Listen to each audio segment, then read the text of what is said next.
दोस्तों नमस्कार। सरकार चलाना कोई आसान काम नहीं है, वह भी तब जब आप अल्पमत में हो।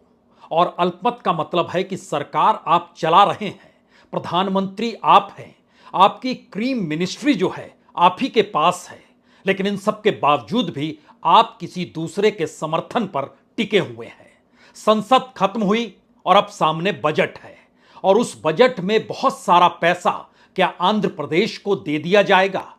राजनीतिक तौर पर यह ऐसा निर्णय होगा जो खुले तौर पर बतला दे कि सरकार चल रही है चंद्रबाबू नायडू के भरोसे।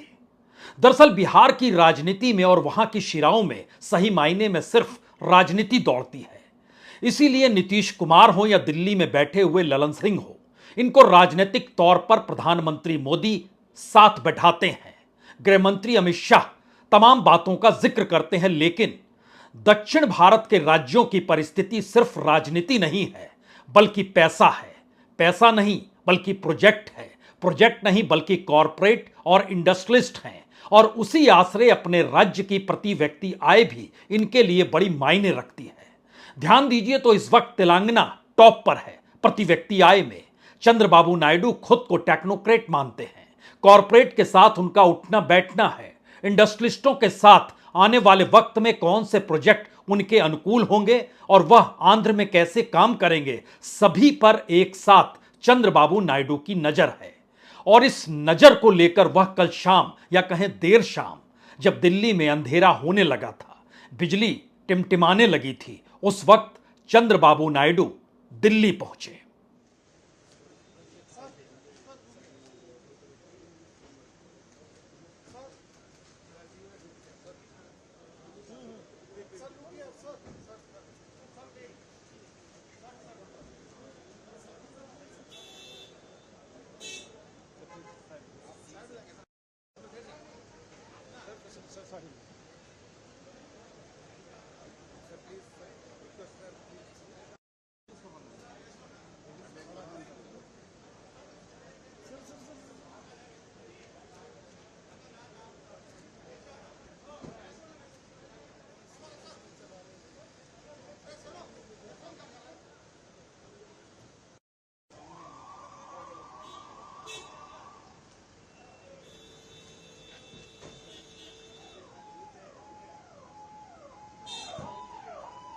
तो चंद्रबाबू नायडू दिल्ली आ चुके हैं, और आज और कल 36 घंटे के भीतर आधे दर्जन से ज्यादा प्रधानमंत्री मोदी के क्रीम मिनिस्टर जो हैं उनसे उनकी 1-to-1 मुलाकात होनी है। उस मुलाकात के साथ आंध्र प्रदेश का पूरा प्रोजेक्ट उनके सामने रखा जाएगा। जो जिस मंत्रालय को संभालता है उसे उस दिशा में काम करना होगा, और शायद इन्हीं सब परिस्थितियों के भीतर नायडू को कोई मुश्किल या फिर कोई बड़ा निर्णय लेने में प्रधानमंत्री मोदी के सामने कोई मुश्किल ना आए, तो उन्होंने फटाफट इकोनॉमिक अफेयर्स की कमेटी भी बना डाली। और इतना ही नहीं, कल 9 पार्लियामेंट्री कमेटियां उन्होंने बनाई है, और खास तौर से जो आर्थिक मामलों पर देखेगी, निर्णय लेगी, उसकी बैठक भी शुरू इस दौर में इस 36 घंटे के भीतर हो जाएगी। इतना भी नहीं है, सवाल तो उसके आगे का है। चंद्रबाबू नायडू कुछ इंडस्ट्रियलिस्टों के साथ पहुंचे हैं, या कहीं इंडस्ट्रियलिस्ट पहुंच चुके थे, वह उसके बाद पहुंचे। इंडस्ट्रियलिस्टों के साथ मुलाकात प्रधानमंत्री की और गृह मंत्री अमित शाह के साथ उन्हें करानी है। जिस दौर में वो सत्ता में नहीं थे, जिस दौर में वो अलग थलग पड़े थे, उस दौर में जो भी प्रोजेक्ट अपने लोगों के वो चाहते थे, वो तमाम प्रोजेक्ट मोदी शाह के दरबार में अटक गए। उसमें से 6 प्रोजेक्ट बड़े महत्वपूर्ण हैं, बड़े मायने रखते हैं, और उसके अलावे 3 प्रोजेक्ट दूसरे राज्यों से जुड़े हैं, जिसमें महाराष्ट्र भी है, जिसमें तेलंगाना भी है, और जिसमें महाराष्ट्र और तेलंगाना के अलावे सही मायने में उत्तर प्रदेश का भी एक प्रोजेक्ट है। इन तमाम प्रोजेक्टों पर जो काम कर रहे हैं उस पर सहमति चाहिए, मुहर चाहिए, ठप्पा लग जाना चाहिए।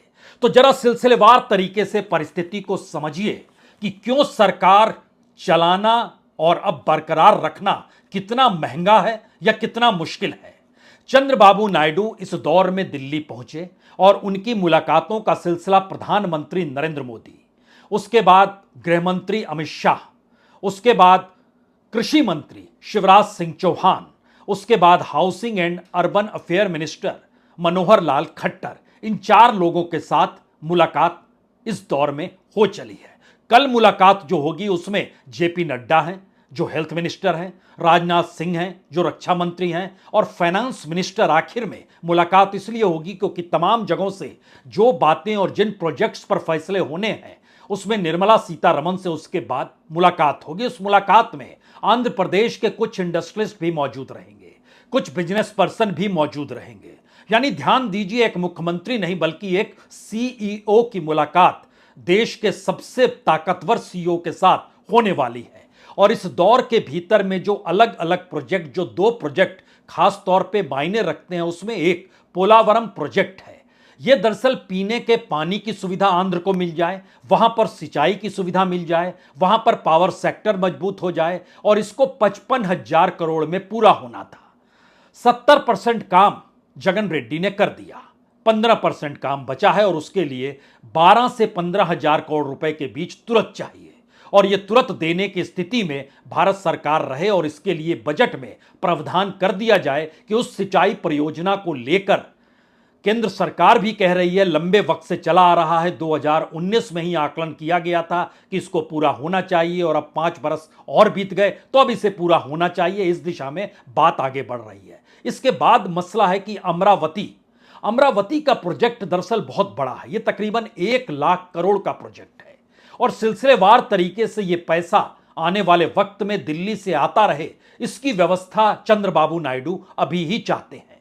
वो चाहते हैं इसमें कोई रुकावट ना हो, क्योंकि वो अमरावती के भीतर राजभवन भी चाहते हैं, हाईकोर्ट भी चाहते हैं, सचिवालय भी चाहते हैं, विधानसभा भी चाहते हैं, वहां पर लैंड डेवलपमेंट का जो पूरा काम है उस दिशा को भी वो देख रहे हैं। यानी इस पूरी परिस्थिति के भीतर में तत्काल 15,000 करोड़ रुपए चाहिए, और उसके बाद 50,000 करोड़ रुपए सिलसिलेवार तरीके से किस्तों में आने चाहिए। और यह बहुत साफ तौर पर बताया जा रहा है कि दरअसल इन प्रोजेक्ट के आश्रय ही उनकी मौजूदगी होगी, क्योंकि उन्होंने जनता से वादा किया हुआ, और जो संकट जनता को लेकर जगन रेड्डी के दौर में उठता रहा उसको उन्होंने चुनावी मैनिफेस्टो का हिस्सा बनाया। और पोलावरम और अमरावती जो राजधानी बननी है, और पोलावरम जो सिंचाई परियोजना, यह तो उनके मैनिफेस्टो का हिस्सा था। इसके अलावे जो शहरी विकास मंत्री, जिसमें खास तौर से मनोहर लाल खट्टर से जो मुलाकात, उसके बाद वहां पर जो अर्बनाइजेशन चाहिए, और इस दौर में मुलाकातों के सिलसिले में एग्रीकल्चर की फील्ड शिवराज सिंह चौहान के जरिए जो डिस्कस चाहिए, वह कई मायने में कहीं आगे की परिस्थिति को बतला रहा है कि किस तरीके से एग्रीकल्चर के क्षेत्र में चंद्रबाबू नायडू आंध्र प्रदेश के भीतर क्या चाहते हैं। क्योंकि किसानों की खुदकुशी का मामला हो या किसानों की बदहाली का मामला हो, ये तमाम चीजें उनके अपने मैनिफेस्टो में थी। अगला सवाल यह है कि क्या वाकई इस वक्त 27 से 30,000 करोड़ रुपए तुरंत चाहिए, और 1 लाख करोड़ में से 50,000 करोड़ की किस्त किस किस साल कैसे कैसे आती चली जाएगी, इस दिशा में वह अपने आप को आगे बढ़ा चुके हैं। महत्वपूर्ण यह है कि लगभग 6 प्रोजेक्ट जिनका जिक्र बार बार हो रहा है कि जो आंध्र प्रदेश से जुड़े थे या आंध्र प्रदेश के बिजनेसमैन और इंडस्ट्रियलिस्टों से जुड़े थे, उन प्रोजेक्ट पर रोक जब चंद्रबाबू नायडू सत्ता के करीब नहीं थे, सत्ता उनके भरोसे नहीं थी, उस वक्त से वो चीजें उलझी हुई थी।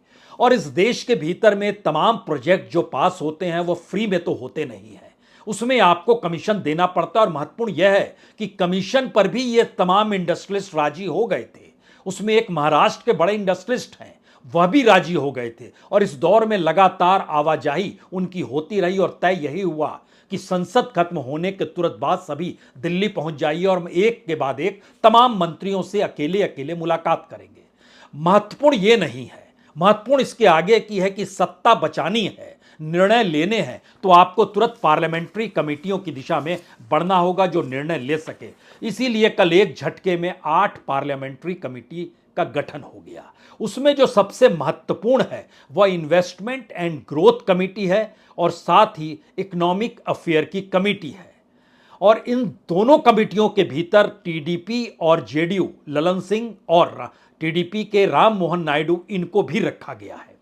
जो खास तौर से इकोनॉमिक अफेयर की कमेटी को निर्णय लेना है, उसमें ध्यान दीजिए, प्रधानमंत्री मोदी हैं, गृह मंत्री अमित शाह हैं, रक्षा मंत्री राजनाथ सिंह हैं, सड़क परिवहन मंत्री गडकरी हैं, पीयूष गोयल हैं कॉमर्स मिनिस्टर, निर्मला सीतारमण है फाइनेंस मिनिस्टर, शिवराज सिंह चौहान है एग्रीकल्चर मिनिस्टर, जयशंकर हैं विदेश मंत्री, धर्मेंद्र प्रधान है शिक्षा मंत्री, हैवी इंडस्ट्री के कुमार स्वामी हैं, पंचायत मंत्री ललन सिंह की भी मौजूदगी है। यानी इस तरीके से पूरी बिसात बिछाई गई है कि किसी भी हाल में एनडीए का कोई व्यक्ति नाराज ना हो जाए। और जिन कमेटियों में अकोमोडेशन है, पार्लियामेंट्री अफेयर है, पॉलिटिकल अफेयर है, सिक्योरिटी अफेयर है, जो अलग से स्किल एंड एम्प्लॉयमेंट कमेटी है, उन तमाम जगहों पर मौजूदगी, जो खास तौर से 5 पिलर इन्होंने बनाए हैं एनडीए के भीतर में, उन सभी को जगह दी गई है। उसमें ललन सिंह जनता दल यूनाइटेड के, कुमार स्वामी जेडीएस के,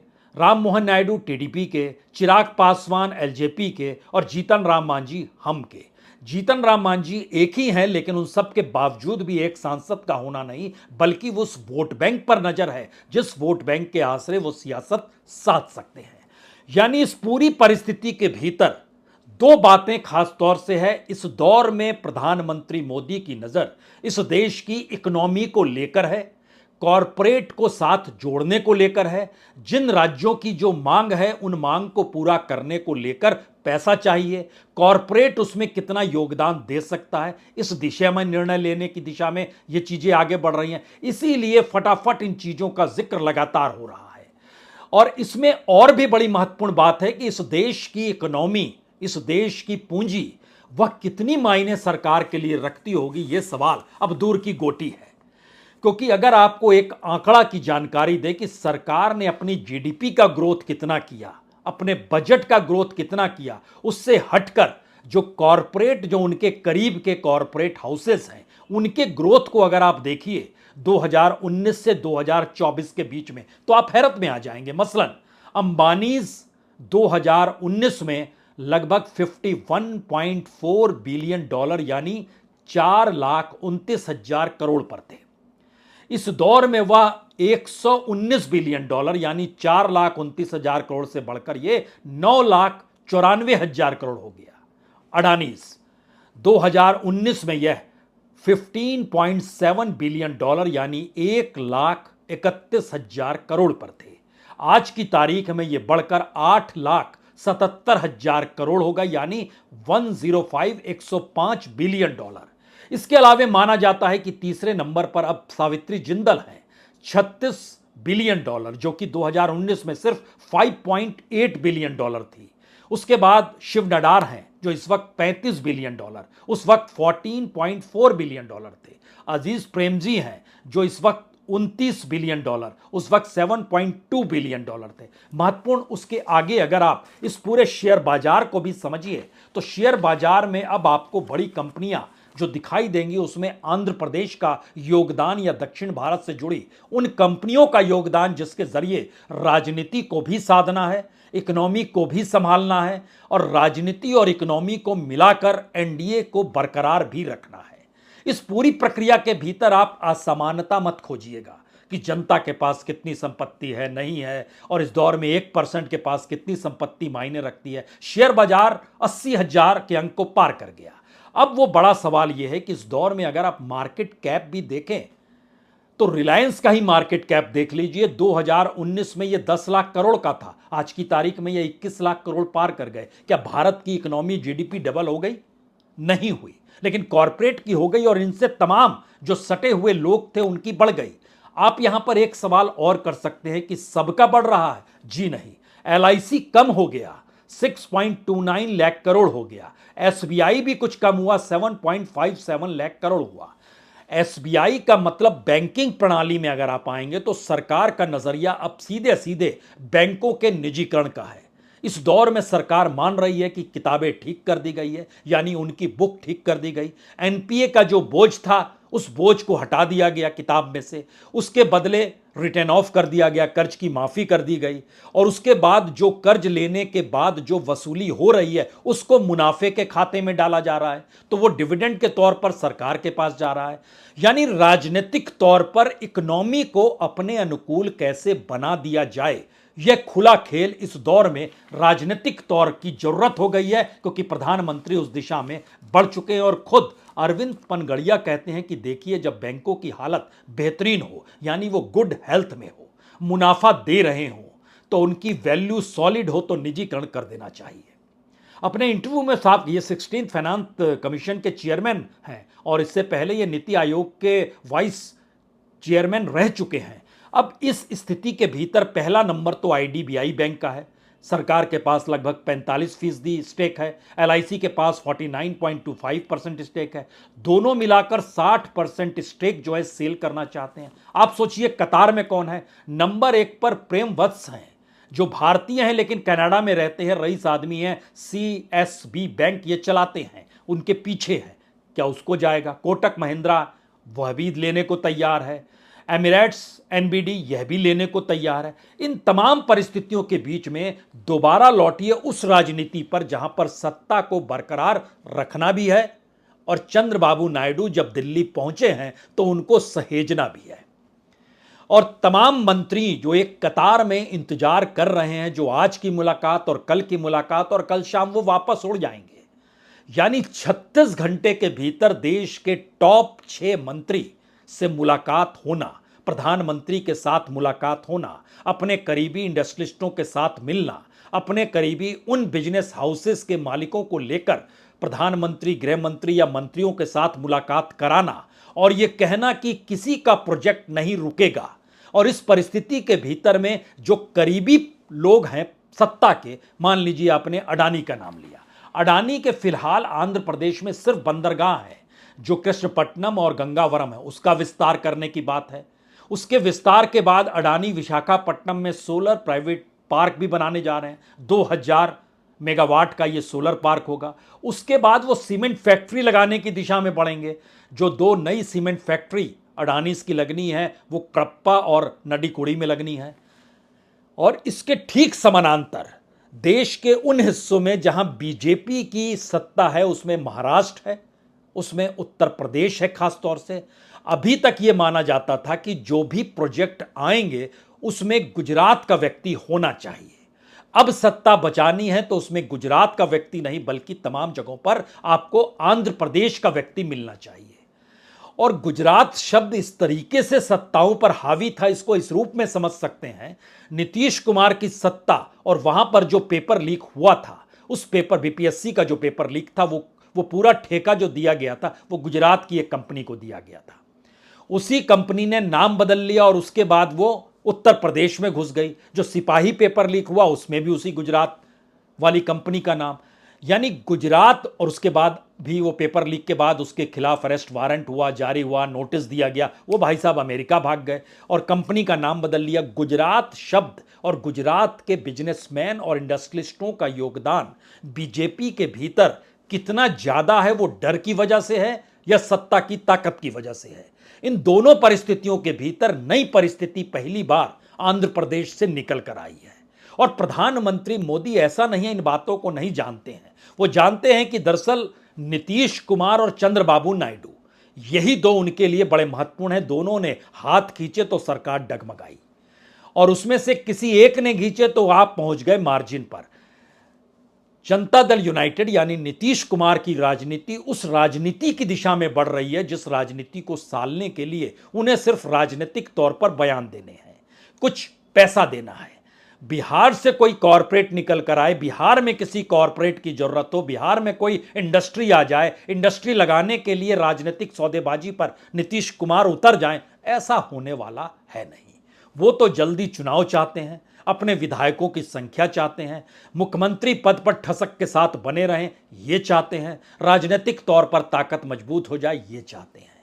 यानी परसेप्शन का फर्क नीतीश कुमार और चंद्रबाबू नायडू के बीच इतना बड़ा है कि दोनों परिस्थितियों को साधना दिल्ली की सत्ता की अब मजबूरी है। राजनीतिक तौर पर जनता दल यूनाइटेड को साधिए और पैसे के आधार पर, पैकेज के आधार पर, प्रोजेक्ट के आधार पर उनके कॉरपोरेट्स के साथ खड़े होकर उनके अनुकूल परिस्थितियों को बनाकर जिसकी रकम लाखों करोड़ में है उनके साथ आपको खड़े होना पड़ेगा।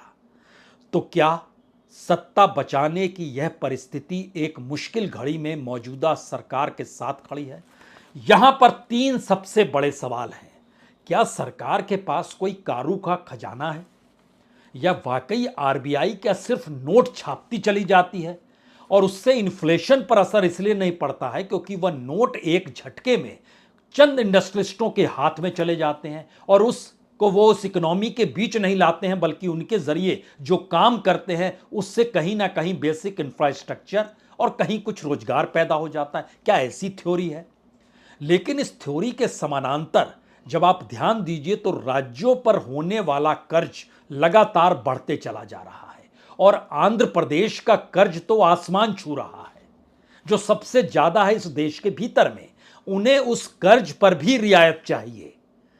यानी सरकार बचाने की दिल्ली की जो पूरी कवायद है, किसी एक राज्य की समूची जरूरतों को पूरा करने की दिशा में अगर वो नतमस्तक है, उसकी क्रीम कैबिनेट इंतजार में खड़ी हुई है, हर कोई हाथों में फूलों का गुलदस्ता लेकर स्वागत की तैयारी में है, तो राजनीतिक मुश्किल नहीं बल्कि इस देश की इकोनॉमी के साथ जो खिलवाड़ है, इस देश की इकोनॉमी के साथ जुड़े आम लोगों की जिंदगी और उनकी त्रासदी को लेकर जो सवाल है, वो तमाम चीज एक झटके में बेमानी हो जाएंगे।